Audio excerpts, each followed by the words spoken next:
ค่ะสบายดีตอนนี้ก็ขน้อยก็ไปจัดงานขอบคุณอยู่บ้านมาจีก็โตโรงงานใหญ่ตอนนี้ก็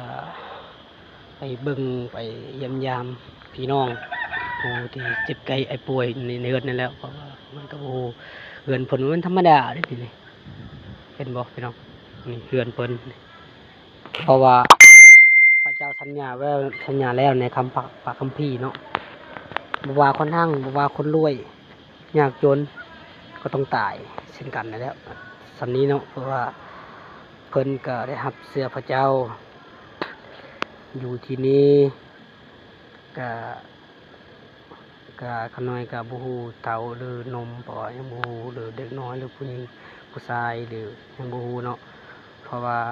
ขน้อยสินำให้พี่น้องติดตามมาเบิ่งเลยว่าเป็นจังไดเนาะสวัสดีเนี่ยพี่น้องสวัสดีตอนนี้ก็มาเบิ่งก่อนเรียนเพิ่นก็บ่ได้ธรรมดาเลย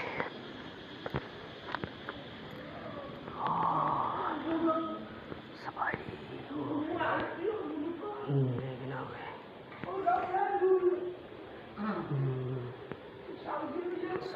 สบายดี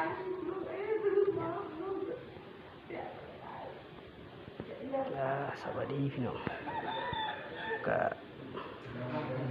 กับผู้มีไฟเนาะสิแก่สิซอยลาวคนพระเจ้าก็สิกำลังให้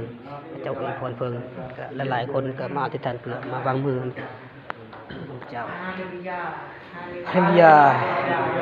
พระสัจจิสีพระสัจจิชาติ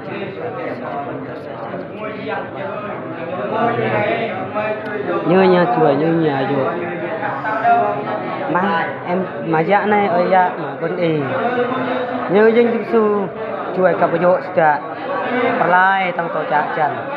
bất lừa chô lừa ngoa lừa nghiệp có như âm nát nhà sẽ phong anh nha chùa cặp vô ô đua run rồi chẳng ơi mà còn phong anh nha đua mơn rau tụi tôi cái này cả tham lai nha ô dân thực sự nhéเป็นผู้สิทธิ์เป็นนานเป็นยิ่งใหญ่บนชุด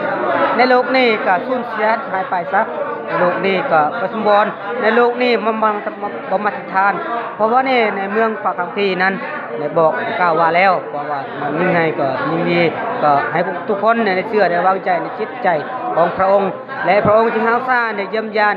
และเป็นปัวเนี่ยจริงๆก็เจ็บจริงๆก็ไข้ที่จริงก็ต่างๆในโลกบาดเจ็บเนี่ยตอนนี้พระองค์จะเยี่ยมยาพระองค์จะรักษาพระองค์จะปล่อยซะที่มารซาตานมาให้ยามาไกลสิทธิ์ในลูกพระองค์นี้เพราะพระองค์จึงรักษาเปิดจิตใจในโลกจึงในนามนี้เพราะพระองค์รักษาในนามพระเยซูฮาเลลูยาโอ้เพราะพระองค์ขับไล่มารซาตานวิญญาณชั่วอย่าให้รบกวนในลูกพระองค์อย่าให้อยู่จิตใจในลูกพระองค์ขอพระองค์รักษาจิตใจคนใดมารซาตานอย่าให้มาใกล้ลูกพระองค์ขอวิญญาณพระองค์จิตใจอยู่ในลูกพระองค์นี้ให้มันสั่นจนไปเป็นสุขให้เข้มแข็งและขึ้นต่อซาดเลยให้สมสุนยินดีและหาจุยหูและถวายเกียรติพระองค์และสมสันสรรเสริญยงย่อฮาเลลูยาขอบพระเจ้าฮาเลลูยาอาเมน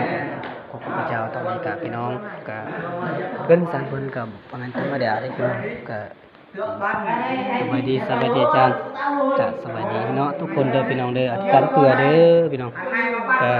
ทุกคนพระเจ้าเนาะเพราะว่านี่แหละคนเฮาเนาะเจ็บไข้ไอป่วยก็บ่เป็นหยังขอบคุณพระเจ้าอวยพรเด้อพี่น้อง